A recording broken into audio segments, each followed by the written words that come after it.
Hi guys, welcome to my channel Audio Video Me. Today in this video I'm going to show you how to set up a microphone preamp in your home recording studio or for any other live sound reinforcement application.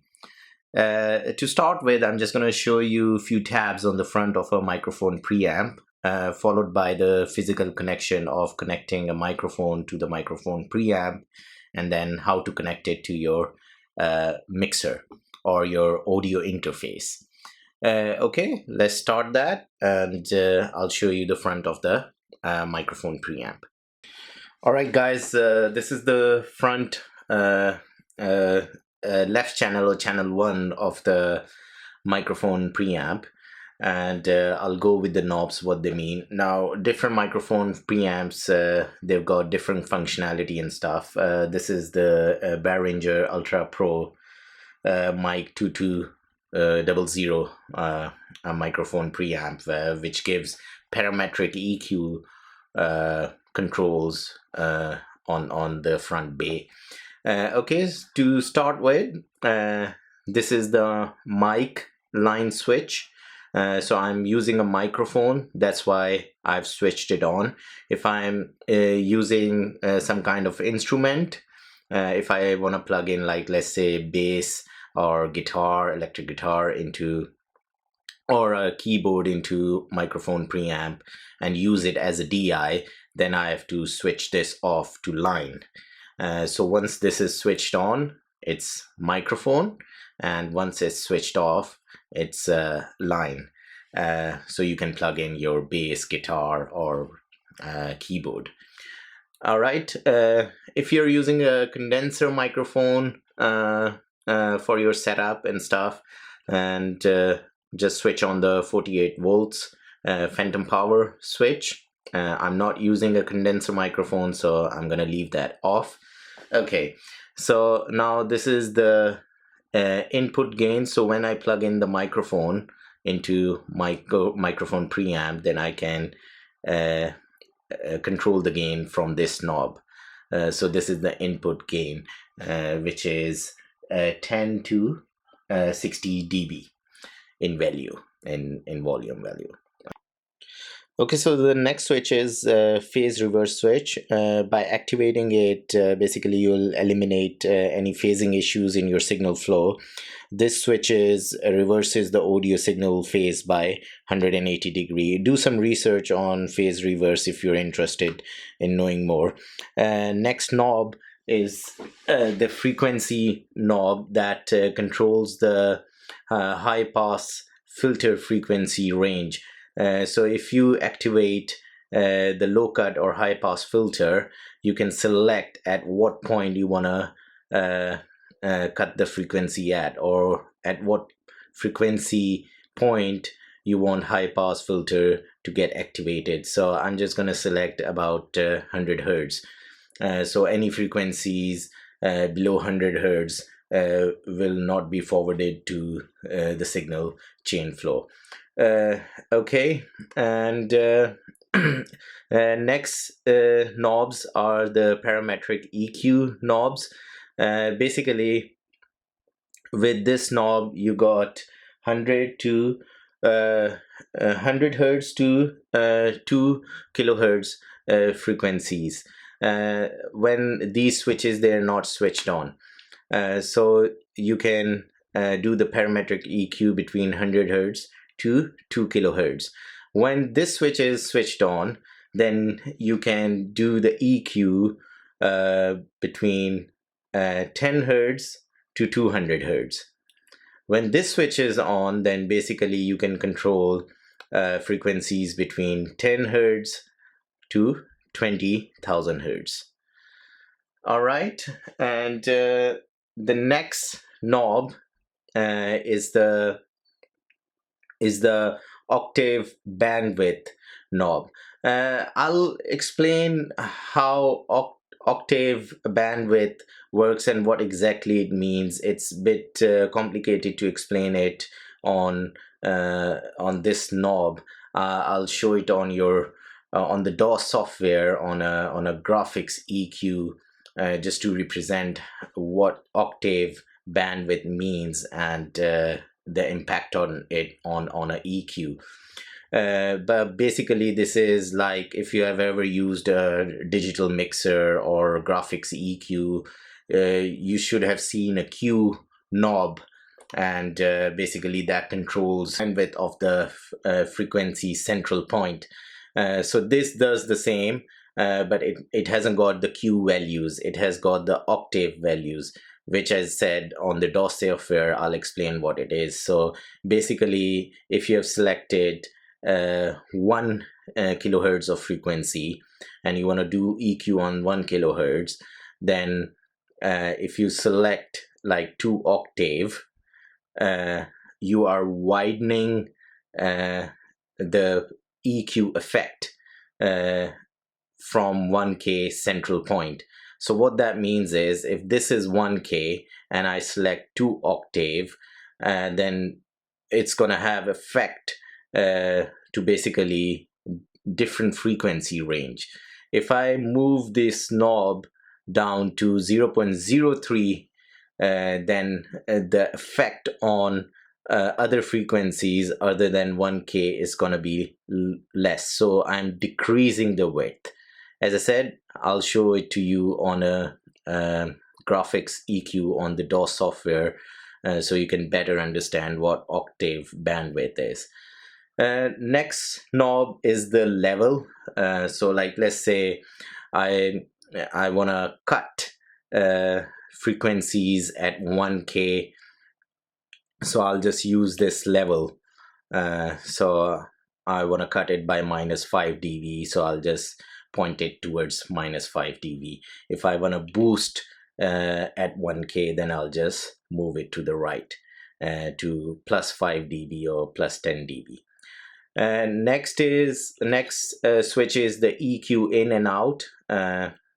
If it's unpressed, then it's not activated. Once it's pressed, it's activated, and these 3 knobs they would have effect, or they get activated for the signal. Next knob is the output, and the output is basically the signal level I want to output it to my mixer or to my audio interface. All right, so next I'm going to show you how to do the physical connections.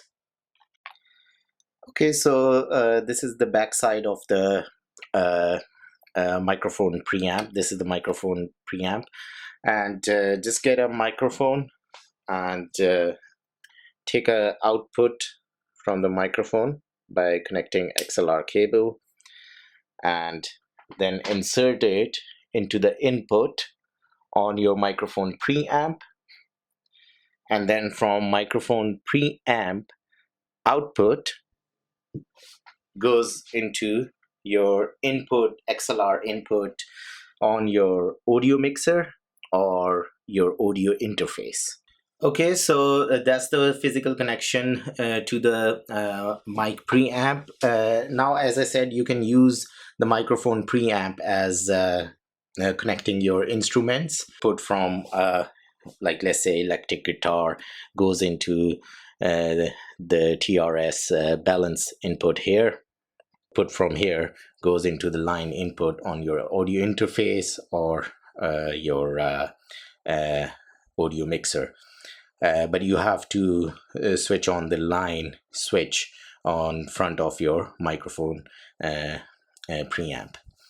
Okay, so now I'm just going to show you microphone in working. Okay, after setting up the microphone, just test your microphone. So I'm just going to test my microphone. This is the test 1 2 3 4. Testing 1 2 1 2 3 4 5 6 7 8 9 10. Test.